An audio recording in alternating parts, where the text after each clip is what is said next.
साथियों नमस्कार, मैं हूं नीरज पटेल और आप देख रहे हैं नेशनल जनमत।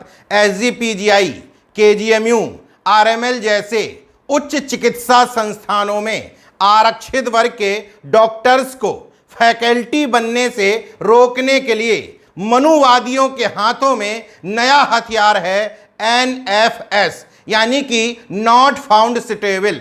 मतलब इस पद पर कोई अभ्यर्थी योग्य मिला ही नहीं। हालिया मामला उत्तर प्रदेश के सबसे प्रतिष्ठित चिकित्सा संस्थान एसजीपीजीआई से जुड़ा हुआ है, जहां ओबीसी एससी एसटी वर्ग के अभ्यर्थियों को एनएफएस कहकर के फैकल्टी बनने से रोका गया है। इस बाबत समाजवादी पार्टी के सांसद और उत्तर प्रदेश के स्वास्थ्य मंत्री रहे लालजी वर्मा ने जब एसजीपीजीआई पर सवाल उठाए तो बदले में एसजीपीजीआई ने सांसद महोदय को लंबा चौड़ा ज्ञान पकड़ा दिया। नेशनल जनमत सिलसिलेवार तरीके से इन सब पर चर्चा करेगा, लेकिन पहले समझिए कि खेल हुआ कहां है। दरअसल एसजीपीजीआई ने जनवरी 2024 में विभिन्न विभागों में असिस्टेंट प्रोफेसर से लेकर प्रोफेसर के 95 यानी कि 95 पदों पर वैकेंसी निकाली, लेकिन जब रिजल्ट आया तो आरक्षित वर्ग के अभ्यर्थियों के साथ बड़ा खेला हो गया। कैसे, आंकड़ों के साथ समझाता हूं।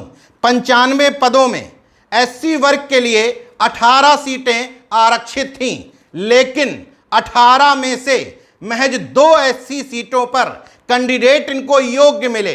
बाकी 16 सीटों को एनएफएस कह दिया गया। ओबीसी के 23 पदों पर वैकेंसी निकाली, उनमें से इनको महज 8 अभ्यर्थी योग्य मिले। 15 पदों को वैकेंट छोड़ दिया गया, ये कह करके कि कोई अभ्यर्थी योग्य है ही नहीं। अब असली खेला समझिए। अनरिजर्व्ड, जिनको अघोषित तौर पर सवर्ण सीट बना दिया गया है, 42 सीटें थीं अनरिजर्व्ड की, उनमें से 41 सीटों पर योग्य अभ्यर्थी मिल गए। महज एक पर इसलिए छोड़ दिया गया कि जब कहा जाएगा कि ओबीसी एससी एसटी वर्ग के अभ्यर्थी ही आपको एनएफएस मिले तो कह दिया जाएगा देखो अनरिजर्व में भी हमने एक अभ्यर्थी छोड़ा है। अब अगर इसको आंकड़ों के तौर पर आप देखें, कुल वैकेंसी में ओबीसी एससी एसटी की वैकेंसी अगर जोड़ दें तो 43 सीटों पर महज 10 सीटों पर योग्य अभ्यर्थी मिल पाए।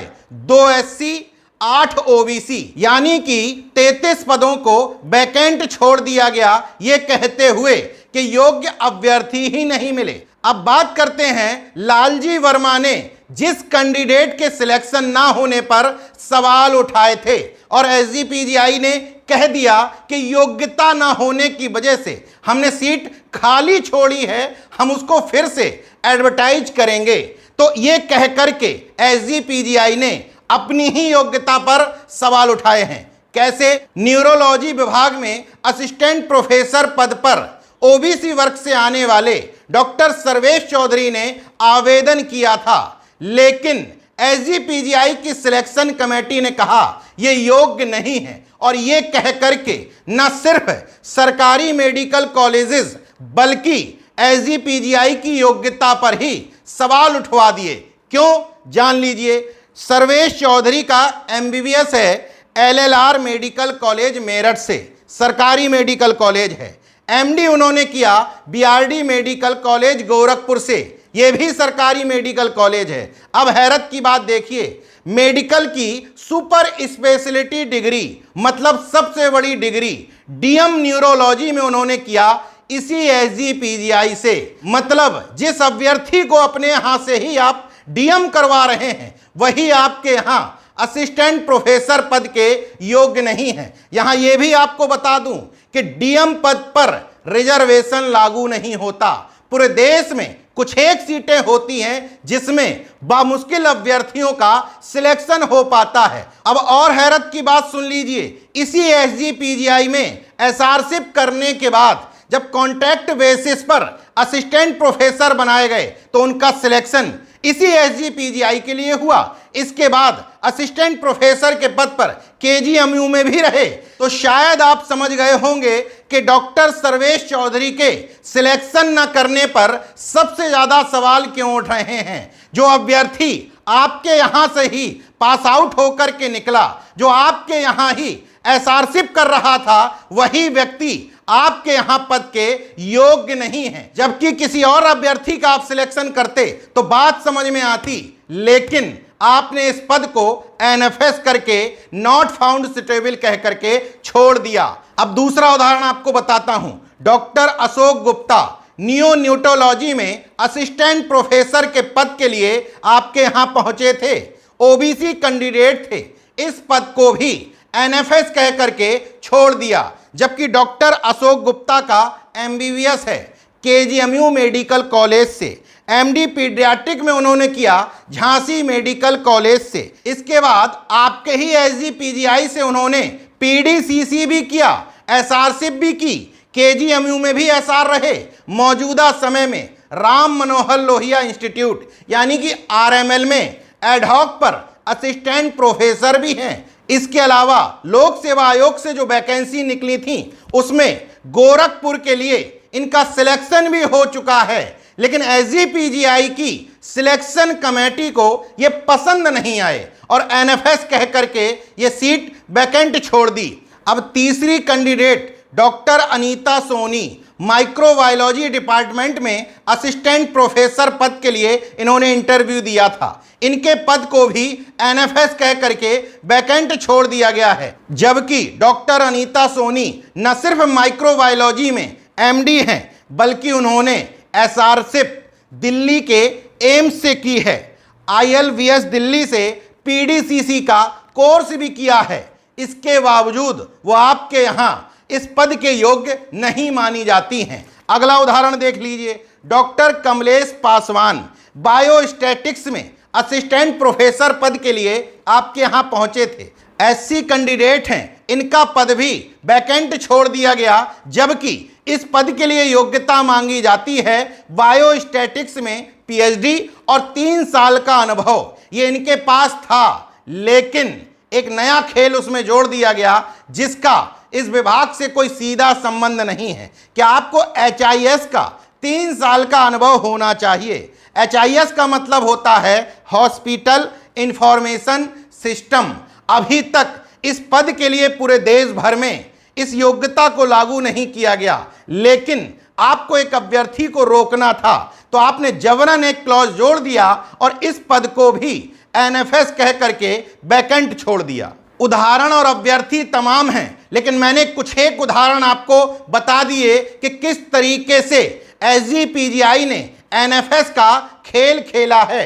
डॉक्टर एलके भारती जो पीजीआई की SC ST OBC faculty association के अध्यक्ष हैं, उन्होंने एसजीपीजीआई के डायरेक्टर डॉक्टर आरके धीमान को एक पत्र लिख करके इन सब गड़बड़ियों पर सवाल उठाए हैं। उसी पत्र में इस वैकेंसी के अलावा 2 वैकेंसी जो इससे पहले हुई हैं, उन दोनों का ही उदाहरण देते हुए बताया। 22-23 की वैकेंसी में आरक्षित वर्ग के लिए 36 पद थे, 23-24 की वैकेंसी में 29 पद थे। कुल मिलाकर के उन वैकेंसी में आरक्षित वर्ग के 65 अभ्यर्थियों का सिलेक्शन होना चाहिए था, लेकिन हुए महज 11, जिसमें एससी के 9 कैंडिडेट का सिलेक्शन हुआ, ओबीसी के केवल 2 कैंडिडेट का सिलेक्शन हुआ। यानी कि आरक्षित वर्ग के 54 पदों को वैकेंट छोड़ दिया गया, ये कहते हुए कि योग्य अभ्यर्थी ही नहीं मिले। अब एसजीपीजीआई ये न कह पाए कि उस दौरान योग्य अभ्यर्थी आए ही नहीं थे, इसलिए पिछली वैकेंसी में जिन 3 अभ्यर्थियों को आपने एससी पदों के सापेक्ष योग्य नहीं माना था, तीनों पदों को एनएफएस कह दिया था, उसका उदाहरण भी आपको बता देता हूं। न्यूरो सर्जरी विभाग में एससी की 3 सीट थी, इसके सापेक्ष 3 अभ्यर्थी आपके पास पहुंचे थे, तीनों में आपने कोई योग्य नहीं माना। पहले अभ्यर्थी हैं डॉक्टर अरविंद सुमन, जिनका एमसीएच है एनआईएमएस हैदराबाद से और मौजूदा समय में ये रायबरेली एम्स में परमानेंट फैकल्टी के तौर पर असिस्टेंट प्रोफेसर हैं। इसके बावजूद एसजीपीजीआई में जब न्यूरो सर्जरी विभाग में असिस्टेंट प्रोफेसर बनने के लिए इंटरव्यू देने गए तो योग्य नहीं पाए गए। दूसरा उदाहरण डॉक्टर अरुण कुमार सिंह, इनका एमसीएच राम मनोहर लोहिया इंस्टीट्यूट से है। मौजूदा समय में केजीएमयू में कॉन्ट्रैक्ट के तहत असिस्टेंट प्रोफेसर भी हैं। इंडोवैस्कुलर सर्जरी में पोस्ट डॉक्टोरल फेलोशिप भी किए हुए हैं, जिसकी पूरे देश भर में महज 2 सीटें हैं। इसके बावजूद एसजीपीजीआई में असिस्टेंट प्रोफेसर बनने के योग्य नहीं। तीसरा उदाहरण डॉक्टर विपिन कुमार चंद, इनका एमसीएच है बीएचयू से, एडॉक पर असिस्टेंट प्रोफेसर हैं आरएमएल यानी कि राम मनोहर लोहिया इंस्टीट्यूट में। इसके बावजूद पीजीआई में सिलेक्शन के योग्य नहीं पाए गए। ये मैंने कुछ एक उदाहरण आपके सामने रखे कि एसजीपीजीआई, आरएमएल, केजीएमयू जैसे उच्च चिकित्सा संस्थानों से निकले हुए छात्रों को ही जब आप एनएफएस कह करके पद के अयोग्य मान लेते हैं तो आखिर आपके यहां योग्यता का पैमाना सिर्फ जाति भर है। अब सवाल यह है कि इन सब के लिए जिम्मेदार कौन है। पहली जिम्मेदारी एसजीपीजीआई के डायरेक्टर डॉक्टर आरके धीमान की है। कहा जाता है कि ओबीसी वर्ग से आते हैं। दूसरी जिम्मेदारी उत्तर प्रदेश सरकार के चीफ सेक्रेटरी की है, जो इस वैकेंसी के समय दुर्गा शंकर मिश्रा हुआ करते थे। भले ही अब मनोज कुमार सिंह बन गए हैं, लेकिन वैकेंसी दुर्गा शंकर मिश्रा के समय में निकली थी। तीसरी जिम्मेदारी ब्रजेश पाठक, जो डिप्टी सीएम भी हैं और स्वास्थ्य मंत्री भी हैं। सबसे महत्वपूर्ण जिम्मेदारी उत्तर प्रदेश के मुख्यमंत्री योगी आदित्यनाथ की बनती है, क्योंकि उनकी मर्जी के बिना संभव ही नहीं है कि आरक्षित वर्ग के अभ्यर्थियों का गला घोंटा जाए। उनकी जानकारी में होने के बावजूद अगर ये सब कुछ हो रहा है, इसका मतलब इन वैकेंसियों पर उनका मौन संरक्षण हासिल है। जबकि भारत सरकार के डीओपीटी की गाइडलाइंस आरक्षित वर्ग के पदों पर स्पष्ट तौर पर कहती है कि अगर थोड़ा बहुत कंप्रोमाइज भी करना पड़े तब भी इन पदों को वैकेंट नहीं छोड़ना है। एनएफएस के किसी भी नियम से डीओपीटी इनकार करती है। हालांकि एसजीपीजीआई ने खेल किया है, जिसके आधार पर वो भी कह सकती है कि हमने एनएफएस किया ही नहीं है। उसने केवल उन्हीं अभ्यर्थियों का रिजल्ट निकाला है जिनका सिलेक्शन हुआ है। जिनको सिलेक्ट नहीं किया है उनके बारे में कुछ नहीं बताया है। मतलब अप्रत्यक्ष तौर पर उनको एनएफएस कर दिया है। जब मेरे जैसे लोग सवाल उठाएंगे तो कहेंगे हमने एनएफएस नहीं किया है, पद को वैकेंट छोड़ दिया है। अब जरा आप बताइए, किसी पद पर कोई योग्य अभ्यर्थी इंटरव्यू दे रहा है, उसका सिलेक्शन नहीं हो रहा है, तो क्या माना जाएगा कि वो नॉट फाउंड सुटेबल ही तो पाया गया होगा। तो ये है एनएफएस का असली खेल, जिसको केंद्रीय मंत्री अनुप्रिया पटेल अपने पत्र में छू भी नहीं पाई, क्योंकि उन्होंने न किसी स्पेसिफिक घटना का, न अभ्यर्थी का, न संस्थान का जिक्र किया। रस्म अदायगी के लिए, इमेज बचाने के लिए एक पत्र वायरल करवा दिया। आयोग ने लिख करके भेज दिया हमारे यहाँ एनएफएस होता नहीं है। बात भी सही है, एनएफएस शैक्षणिक संस्थानों में, विश्वविद्यालयों में, चिकित्सा संस्थानों में होने वाला एक खेल है। दूसरी तरफ सपा सांसद लालजी वर्मा ने जिक्र तो किया एसजीपीजीआई का, लेकिन गड़बड़ी को पूरे तौर पर उजागर नहीं कर पाए, तो एसजीपीजीआई ने पलट करके ज्ञान दे दिया। बहरहाल इन पूरी परिस्थितियों को देखते हुए स्पष्ट है कि लोकसभा चुनाव में आरक्षण खात्मे का जो मुद्दा बना था वो यूं ही नहीं था। गड़बड़ियां हैं और साफ साफ हैं। 43 पदों में से 10 पद पर नियुक्तियां करके 33 पद खाली छोड़ दिए जा रहे हैं। अब इससे बड़ा आरक्षण और कब खतरे में आएगा। देखते रहिए नेशनल जनमत, जागरूक और सजग बने रहिए। जय विज्ञान, जय संविधान, जय लोकतंत्र। धन्यवाद।